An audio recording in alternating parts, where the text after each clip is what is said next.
When the sun is out, sunglasses are a must. Yes. Hey everybody, so we have the Triumph Trident 660 with us here. Talking about the looks, we have a bike which looks retro, modern, I would say, and I think Triumph, obviously with all their experience, have sort of built a motorcycle which looks pretty cool. And of course, when you ride this motorcycle on the street, immediately no one's going to catch your attention until they hear that beautiful inline 3 symphony, as people say.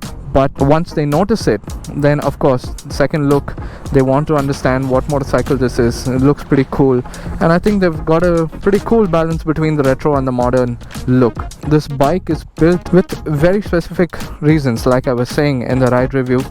One of the most important reasons is that it's for people who are entering the world of big motorcycles, beginners, the younger generation.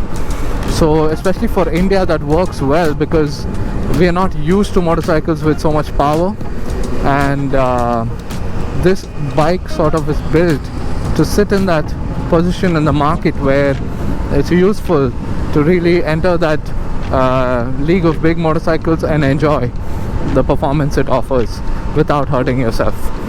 And the other category is for the ones who are a slightly older generation and they're getting back into motorcycling, or they want a motorcycle which is lighter, easy to use in the city commute, or who have bigger adventure motorcycles or bigger sports vehicles. This bike sort of gives that very easy access to a powered vehicle, but still very accessible, right? So let's walk around the motorcycle. So if you can see, forgive me for all the slush, it's been raining today, so couldn't avoid getting the bike all dirty.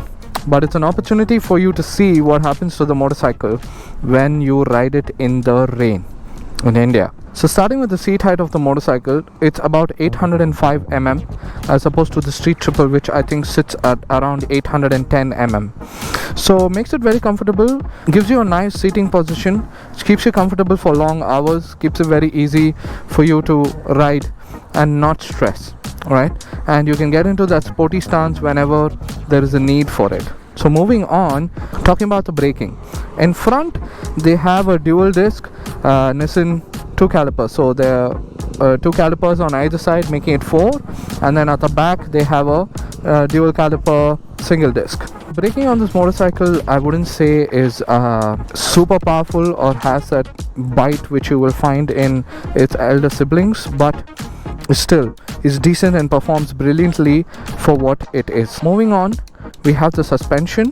So we have the front USD Showa suspension, non-adjustable. At the rear, we have a preload adjustable monoshock to help you stick to the road, help you stay planted. They have offered the Michelin Road 5s. I think front and back you have the 17-inch wheels.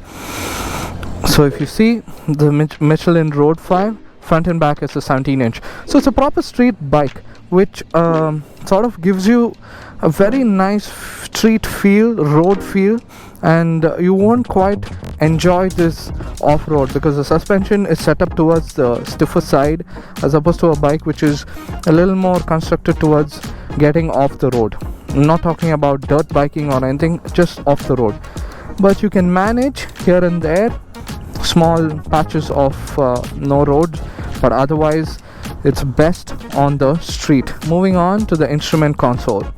Now if you can see, the thing I like about this motorcycle is this beautiful speedometer which they have designed it. So let's switch it on. There you go. Comes with a fantastic Triumph logo at first, kicks in, and then what you can understand here is that they have a small TFT display here, and then they have a reverse LCD. This shows the kilometer, the fuel gauge, and the RPM.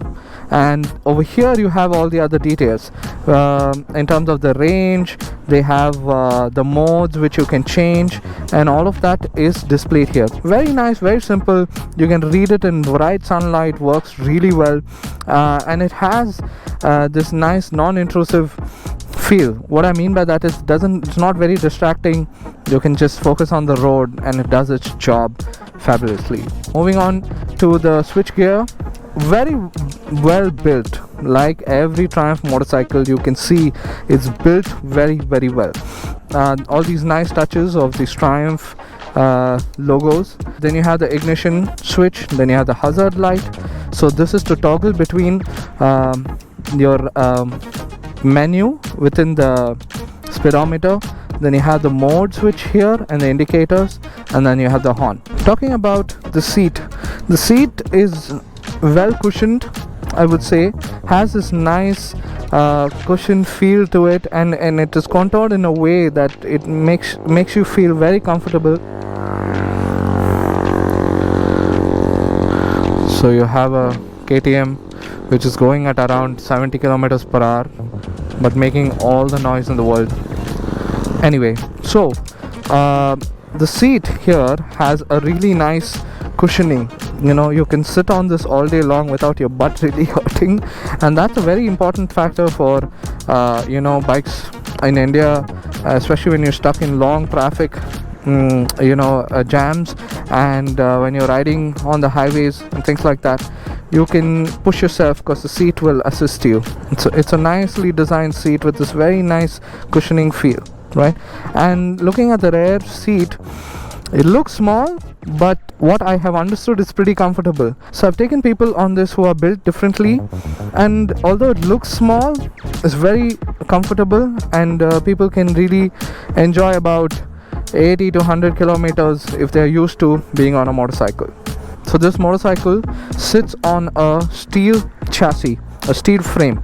So this was designed specifically for this motorcycle. Obviously keeping the price in mind, they designed a new chassis. It is unlike the Street Triple chassis. Now the thing about this chassis is that of course it does its job of helping the motorcyclist have this agility and sort of cater to everything that this motorcycle can offer in terms of power, in terms of control, and it's designed keeping things in mind about how exactly the character of this bike is. Coming to the most exciting part of the motorcycle, the sound, the inline 3. So on this motorcycle you need to hold the clutch and then switch it on. Are you guys ready? Okay, let's go.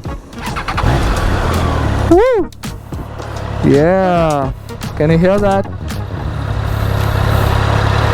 This is beautiful, well behaved sound.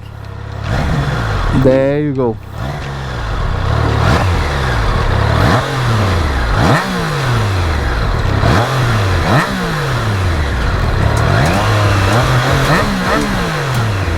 Yeah, not a big fan of revving bikes unnecessarily, but that's the sound.